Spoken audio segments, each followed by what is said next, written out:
We've got an exciting weekend this weekend as 4 movies that have dropped this past weekend have managed to break it into the top 10. We're going to dive into all those box office numbers up next. But before we dive into all those, as always, hit that like button, hit that subscribe button, party down in the comments so we can keep on rocking, and let's dive into these numbers. We are looking now for this past weekend, the weekend of September 16th to September 18th. We had a nice uptick in the box office. The 4 new movies that dropped did manage to give us a little bit of a boost from the previous week. We had a top 10 weekend gross of $42 million.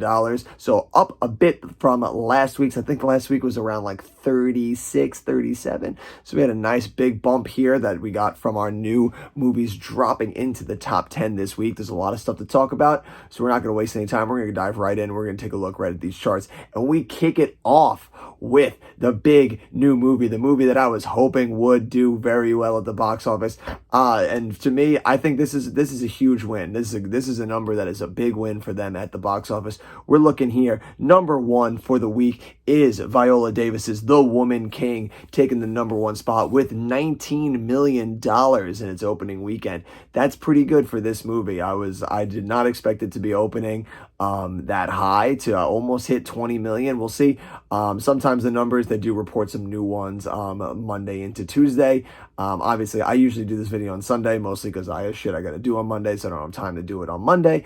And also, the numbers that they change are only changing by a few $1,000s, so it's not really anything that's going to change that vastly that's going to make that much of a difference. So we're going to stick with the numbers that we see here reported on Sunday night, and $19 million is huge for The Woman King. It's still got a ways to go, obviously, to make some money. I think all in all, it cost about $50 million to make.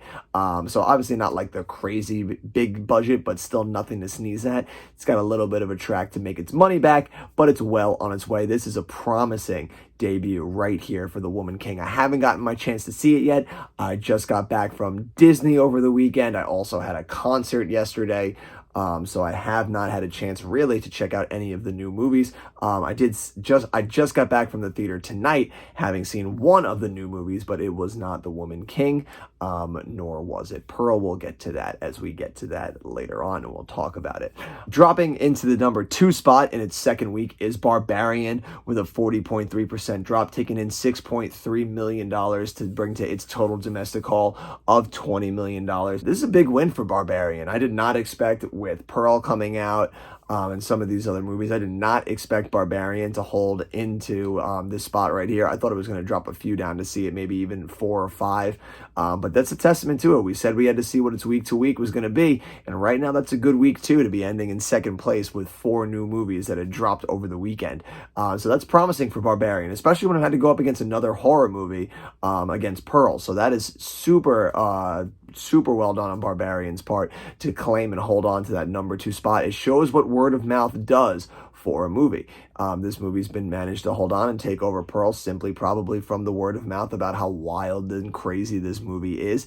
So that's amazing. It's going to be a testament again to see how we do next week with another bevy of new hits coming. You got Don't Worry Darling. We've got their re-release of Avatar. So it's going to be interesting to see how all these movies stack up. But in its second week, Barbarian managing to hold on to the second place. Bravo, Barbarian. Coming in at number 3 is the new horror movie Pearl. It is the prequel to X.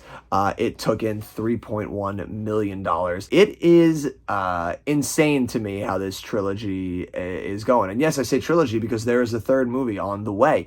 I don't know whose dick he sucked to be able to convince the studios to make 3 of these movies all at once without seeing like any sort of revenue or knowing if it was going to do well. And it's just insane because the first movie, X, didn't open at number 1. This movie is not opening at number 1. I think X even opened at number 4. This one moved up 1 spot and opened at number 3 here. But still, nothing really to be that proud of that would say to a studio, hey, I should make 3 of these at once and put them out. But he managed to convince them, and here we are, because we're only a few months away from when X came out, and here's Pearl opening in third place with $3.1 million, and then they just dropped the teaser for the sequel to X, Maxine, which I'm sure is going to come another few months down in the pipeline. It is just insane. These movies must have been super, super cheap to make. It's the only way I can justify how he was able to convince A24 to make 3 of these so succinctly and quickly, is they had to have been super cheap to make. I didn't look up to see what the total budget was to make these movies, but that is the only thing that makes any sense to me that convinced them to be able to do the 3 of these, especially when they haven't really been money makers. It's just such a funny thing to me. It blows my mind that they were able to do it, but that's A24 for you. They never do what you expect them to do. They're always shaking it up, and they're always doing something different and wild. And for this year, they were like, fuck it, we're gonna make 3 horror movies. We're going to make them all at once. Who even fucking knows how well they're going to do? And we're just going to put them out. We're going to see what fucking happens. And I respect the hell out of that move. Wild shit. I'm going to see Pearl at some point this week. I was super excited to see that movie. That does look pretty interesting. Hopefully we're going to get to it at some point this weekend. Coming in at number 4 is the new movie, the new detective movie, See How They Run, which opened up literally just behind Pearl, being outgrossed from Pearl by $24,000. See How They Run opened to $3.1 million, which honestly, that's pretty good for them. This was a movie that I was expecting to do like all the other movies that just opened in the bottom of the top 10, barely just made the top 10, and we're going to see it for 1 week and then it's going to disappear. Honestly, that can still be a thing. This movie might only be on for 1 week and then disappear next week, especially with Don't Worry Darling and all that. And I don't see how this movie is going to hold up over time. I don't think it's going to have the legs. This is the movie that I actually just got back from seeing. I went with a buddy of mine and we went and checked this movie out. It's pretty entertaining. I enjoyed it. It's quirky, it's silly. Saoirse Ronan is a riot in it. Sam Rockwell is also really great in it. It's a whodunit. It's not breaking the walls like a Knives Out or anything to that degree, but it's reliable. It's one of those movies you go, turn your brain off, you have a good time, you'll enjoy it. I'm pretty happy to see this here in 4th place right here. That's much better than I thought this movie was going to do. So I think that's a nice win on their run, and they should be pretty happy with that move right there. And then rounding out the top 5, we have Bullet Train still hanging on in its 7th week, dropping 24.5%, taking in $2.5 million to bring its total domestic haul to $96 million. We're so close. We just need that last $4 million in the tank to get us over to that $100 million mark. Can we do it, baby? Come on. I mean, this movie doesn't have much left to go before it's going to leave theaters.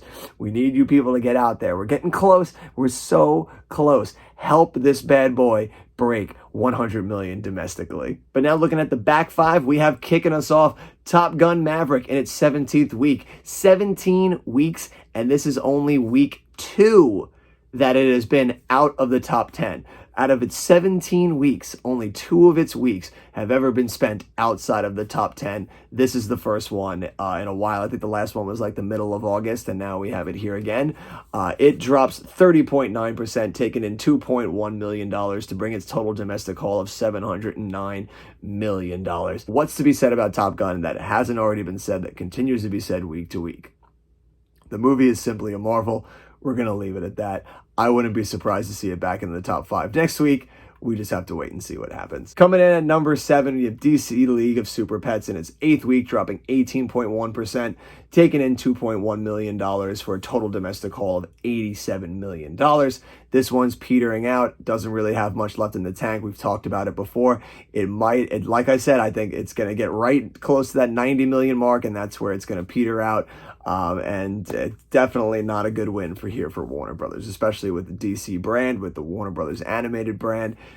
Nothing really that amazing here to sneeze at. This was a movie that people were calling that was going to be one of the big summer hits, so it definitely ended up being one of the summer disappointments. Obviously not like an absolute bomb. It still made some money, still did decent, but definitely not the win they were hoping for. In number 8th place, somehow The Invitation is still hanging around in the top 10 in its 4th week, dropping 36.3% for a 1.7 million haul to bring its total domestic haul to $21 million. The movie sucked. That's all we're going to talk about. We're going to move on. I don't see this movie hanging on for too much longer. It's done what it's did, and it's going to disappear. A movie, though, that is still hanging on, baby. Here we go. In its 12th week, in number 9, Minions: The Rise of Gru, dropping 24.3%, still takes in $1.3 million for a total domestic haul of $364 million.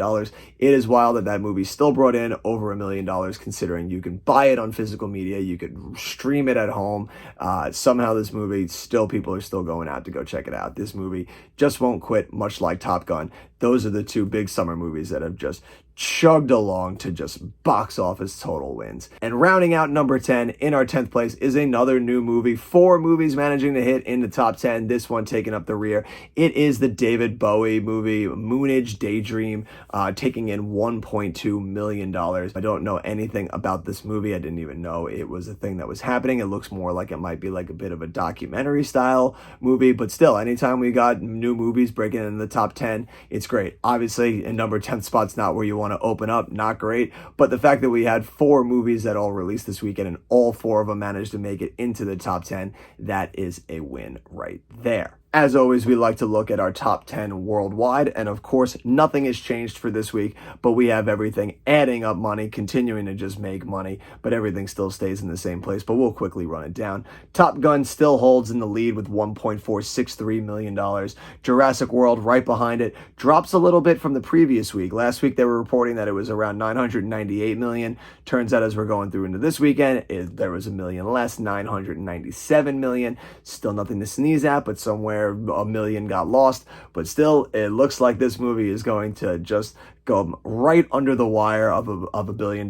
They must be kicking themselves that they can't scrounge up $3 million more to get to that billion, baby. Doctor Strange taking the third with 955 still. We've got the Minions: Rise of Gru coming up to 913 million. The Batman right behind it at 770. Thor: Love and Thunder looking to finish off at around 758. I don't see it taking in too much, especially with the movie set to release on physical media in the next few weeks, and it's already on Disney+. I'd say Thor: Love and Thunder has shot its load and will not be overtaking the Batman. After that, we have Watergate Bridge taking in 626. You've got Moon Man with 445. We've got Fantastic Beasts with 405. And Sonic the Hedgehog 2 clinging to life with $401 million. Not much has changed over on the domestic front either. All the movies are still in the same place, but we are just adding on totals. Top Gun Maverick still number 1, both domestically and universally worldwide, but here domestically it's taken in $709 million. Doctor Strange in second with $411. Jurassic World Dominion with $375. The Batman with $369. Minions: Rise of Gru slowly closing in on it with $364. Thor: Love and Thunder behind it with $342. Sonic the Hedgehog 2 with $190. Elvis, $150. Uncharted, $148. And Nope bringing in the rear with $122 million.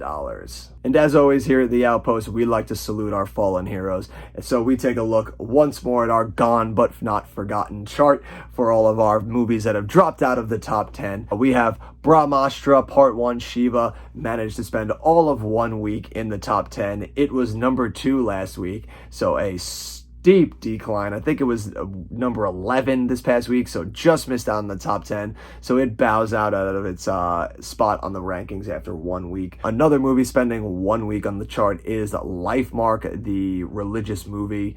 God knows what it was about. We talked about it last week, but I don't even remember. I don't even think we even talked about what it was about last week because we had no idea. We just knew it was a random movie that came out, and it spent 1 week in the chart and disappeared. Spider-Man, after 2 weeks on its re-release, has already left the top 10 because, like we said, nobody really wants to go and see that movie outside of $3 Movie Day. So it spent its 2 weeks on the chart, and it's back out of the sun. Beast, though, is the big loser, finally bowing out off the charts. It leaves the top 10 after 4 weeks on the chart. They did their time. They staked their claim. They tried as they might, but they just couldn't handle it. And now they are out of the top 10. Those fallen heroes, we salute you.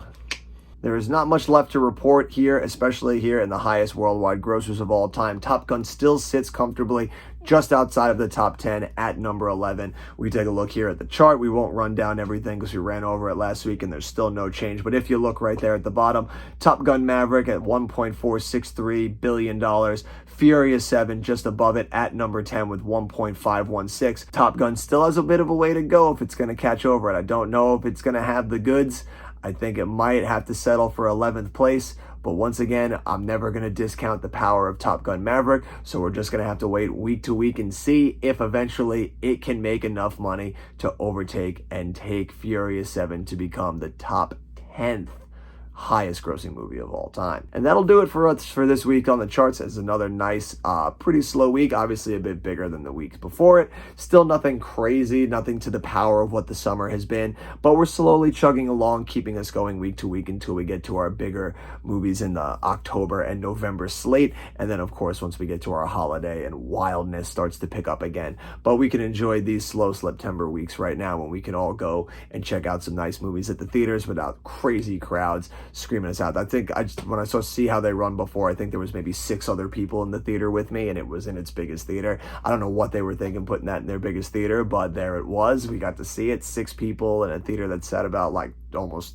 250, I think. So everyone was nice and spread out. It's always nice when you can get a nice little movie that almost feels like your own private showing. So you gotta love September for that for sometimes. But that'll do it for us for this week on the charts. Be sure to check back next week when we see just how the openings of the movies Don't Worry Darling and the Avatar re-release do. See how much that Avatar re-release is going to stack up its money. I know I'm probably going to go and check it out just because, you know, why not? I don't have to pay for it and I can go check it out. So why wouldn't I check it out and see it on the big screen again? I only saw it on the big screen, I think, once when the movie first was released back in 2009. So it would be nice to catch it on screens again, especially to pump myself up for Avatar: The Way of Water. But until the next video, you have been you, I have been me. These are the movies that we love so much. And until next time, adventure on.